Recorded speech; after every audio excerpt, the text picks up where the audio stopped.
प्रलोभन आते हैं, अनुकूलताएं आती हैं, तो महाराज जी उसमें भी फंसाव है ना महाराज। ये तो सब गुणों के हैं। हम जो आनंद इनमें थोड़ी है। देखो, कंचन में, कामिनी में, कीर्ति में, ये तो माया जनित, इसमें भ्रमात्मक है। ये आनंद थोड़ी है। आनंद आनंद तो निज स्वरूप है। और ये जो पर है वो दुख है, पर है वो दुख है, जो निज है, स्व है, वो सुख है। भगवान आत्मा है हमारी। और ये जो यश कीर्ति हो रही शरीर की हो रही ना, जब शरीर नाशवान तो इसकी कीर्ति भी नाशवान, जब शरीर नाशवान तो इसके भोग भी नाशवान, चाहे कामिनी का भोग हो चाहे कंचन का भोग हो। जब यही नाशवान है, मूल जिसको मैं माने हुए है, तो इसके द्वारा जितना कुछ हो रहा समना, वो कोई आनंद है? इसे तो दुख योनया कहा गया है। जो इस शरीर से भोगा जाने वाला सुख है वो दुख योनया है। तो जो भगवदानंद है वो शरीर सुख थोड़े ही है, वो तो गुणातीत सुख है। इसीलिए हम कहते हैं उस सुख को जब तक अनुभव में नहीं आएगा तब तक मन टिकेगा ही नहीं ना परमार्थ में। साधक को इसी सुख में टिकना चाहिए, अन्य सुखों से हटकर इसी सुख में आना चाहिए। निज सुख बिन मन होई कि थीरा। जब निज सुख आत्मानंद का अनुभव होता है, हाँ, अल्प सुख में धैर्य, वही हम जैसे फिर दोहरा रहे हैं कि अगर 1 घंटे अभी भजन का सुख ले रहे तो अभी हमारे पास 23 घंटे बकाया रह गए। अगर इतने में हम तृप्त हो जाएंगे तो 23 घंटे तक कैसे पहुंच पाएंगे? इसलिए हमें अतृप्ति धारण करनी है। ये बात तो मान सकते हैं, लेकिन परमार्थ के सुख में निमग्न रहना ही परमार्थ पति का लक्षण है।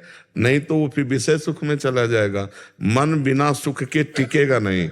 या तो उसे भगवान का सुख दो, नहीं तो भागकर विषय सुख में चला जाएगा, कोई नहीं रोक सकता। बातें कोई बना ले, या तो भगवान के सुख में निमग्न करो, नहीं तो भोगों के सुख में रहेगा, वो निकल नहीं सकता। उसका स्वभाव है सुख भोगना। तो उसको भागवतिक सुख दीजिए, उसको परमार्थिक सुख दीजिए। समझ में आया सके आपको?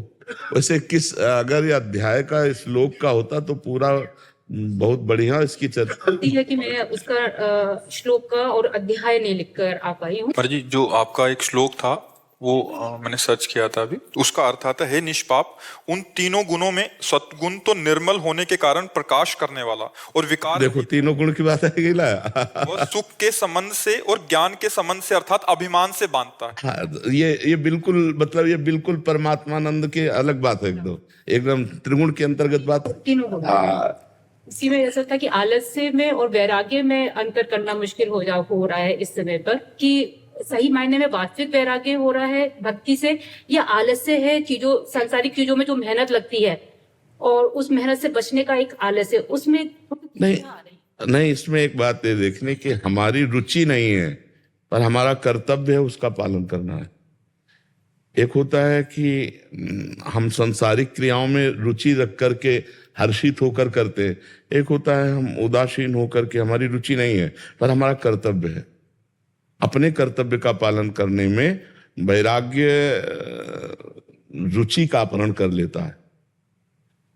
जो वैराग्य है वो रुचि, वो चक्रवर्ती सम्राट है अम्बरीश जी, रुचि नहीं है कहीं और पूरा पालन कर रहे हैं। यही खास बात भक्ति की है कि भक्तिवान को रुचि नहीं है पर वो व्यवहार संसारिक पुरुष जैसा ही करता है। अब मान लो एक पिता है तो बच्चों के सामने वैराग्य थोड़ी झाड़ेगा, वो वैसे ही बात करेगा, वैसे ही कर्तव्य की बात करेगा। और अंदर से उसकी न पुत्र में ममता है और न भोगों में रुचि है। भाई जी श्री हनुमान प्रसाद पोद्दार जी से माता जी ने कहा कि आप तो भगवत प्राप्त हो गए, हमारी गृहस्थी का जो हमें फल मिलना चाहिए वो तो मिला नहीं। तो उन्होंने कहा देखो, भगवत प्राप्त की दृष्टि से दूसरे जो कहते हैं वो हनुमान प्रसाद पोद्दार दूसरे हैं। तुम्हारे हनुमान प्रसाद पोद्दार पति है, सिर्फ पति, तुमको सिर्फ ये देखना है। और इसके बाद सावित्री नाम की कन्या प्रकट हुई। तो महापुरुषों में भी जो भगवत प्राप्त हुए, रुचि नहीं है, कर्तव्य का पालन है। कर्तव्य के पालन में जो एक पिता है या एक पत्नी है या एक राजा है या एक प्रजा, जो भी पद मिला हुआ है, अपने कर्तव्य के पालन में पूर्ण तत्परता है, लेकिन रुचि नहीं। रुचि ना होने के कारण उनको कोई बांध नहीं पाता, विषय सेवन भी बांध नहीं पाता। विषय सेवन करते हुए भी वो घोर वैरागी है क्योंकि रुचि नहीं। जैसे अब जनक जी जैसे तो जनक जी ही है, लेकिन उदाहरण में तो दिया जाता है ना, इतने बड़े राजा हैं, सब वैभव है, सब, और सब वैसे ही हो रहा है जैसे एक राजा करते हैं, लेकिन कहीं रुचि नहीं, और हो रहा है। यही खास बात होती ज्ञानी महापुरुष में, कोई इच्छा नहीं, खाते हुए पीते हुए भोगते हुए भी वो न खा रहे, न पी रहे, न भोग रहे। ये बहुत खास बात है। साधक में जब ये चतुरता आ जाएगी तो कहीं फंसेगा नहीं, कहीं कलह नहीं होगी, कहीं अशांति नहीं होगी। अपने कर्तव्य का ठीक वैसे ही पालन करना जैसे एक संसारिक व्यक्ति करता है, लेकिन संसारिक व्यक्ति रुचि के स्वाद के अंतर्गत विषयों का सेवन करता है, और वो कर्तव्य पालन के लिए करता है, रुचि नहीं उसकी होती। बिना रुचि के जो क्रियाएं हो रही हैं वो बंधन कारक नहीं।